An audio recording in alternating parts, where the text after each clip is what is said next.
Hi everyone, my name is Tim Reha, host of Informed Health 2015. Wanted to thank Einar again for having me down and do this at UCSF. We've got some amazing talent here today, people really changing the world of healthcare. We got David Schawitz, who's the Chief Medical Officer for DNAnexus, that's right. DNAnexus. Right, it's a genomic data management cloud-based company in Mountain View. But the reason I was here, one is for Einar Sawyer, who's an amazing leader, a thought leader in digital health, and an amazing connector of people and team builder. And it was my privilege to host a panel discussion with two of the smartest people I know, Alvin and Thomas, who I think you'll be speaking with in a little bit. And basically the panel was on how can all of the new data that's coming out and all the different data sources really be leveraged best to drive an improved care. So Alvin is a physician on staff here at UCSF, and he was talking about how the challenges of actually even getting access to the data, leveraging it, getting hold of it, and how you can use it to really, to improve care, to improve medical education, and it was just an incredibly inspirational talk.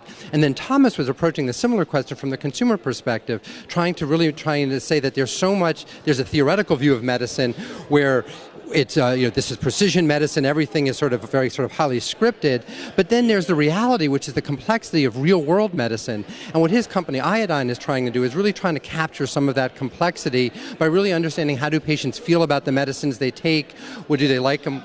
Yeah, there's like placebo effects and there's all kinds of interesting other placebo effects. There's complexities. There's which ones are hard to take, and which ones really make you feel. Which ones are the ones that have the most significant impact.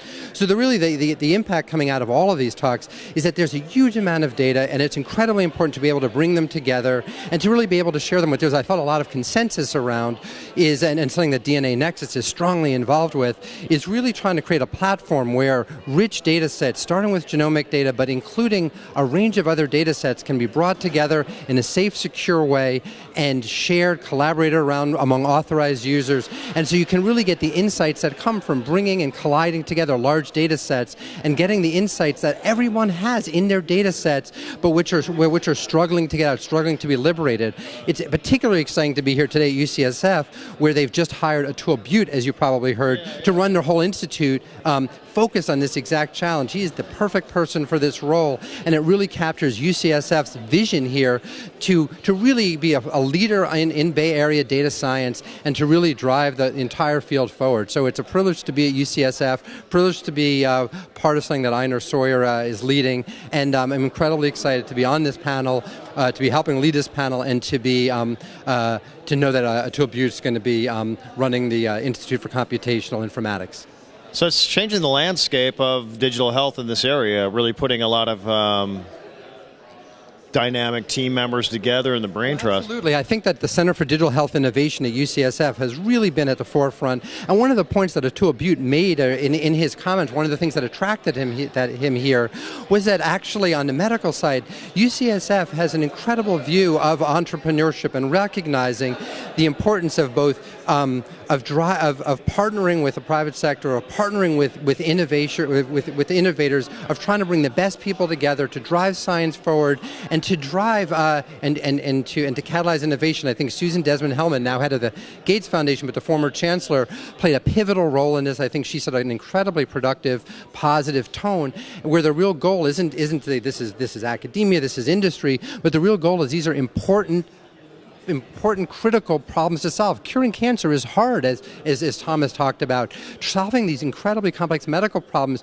we're going to struggle to do it enough by having the very best people.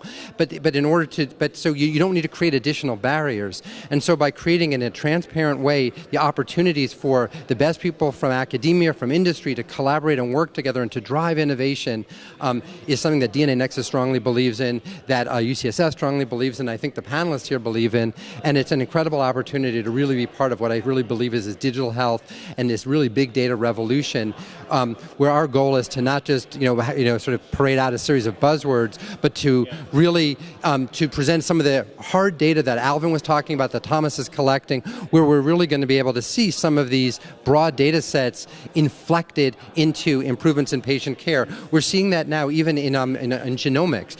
25% of patients who have exome, who have an undiagnosed disease, can have it resolved now largely through exome sequencing.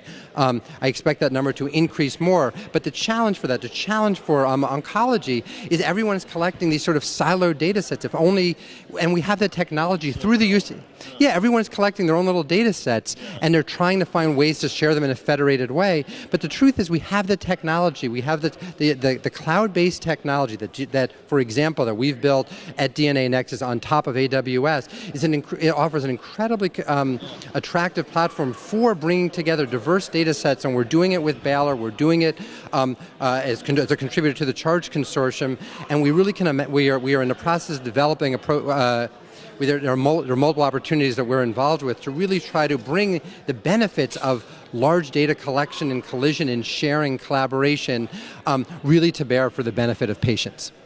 Nice work. I don't even need to host an interview anymore because you're knocking them out all by yourself. But hey, that's David, and we do want to thank Einar and the whole team here. It's the best. We love Einar. For making this all happen. So David, great work, great job. I'll have to come down and check you out in your neck of the woods. I hope you do. It's a great time. How do people get what's your website? At DNAnexus.com, DNAnexus.com. Or follow me on Twitter, Schawitz, at DShaywitz, DShaywitz. All right. Hey, David, thanks for being on the show, and we will catch you down. Appreciate it.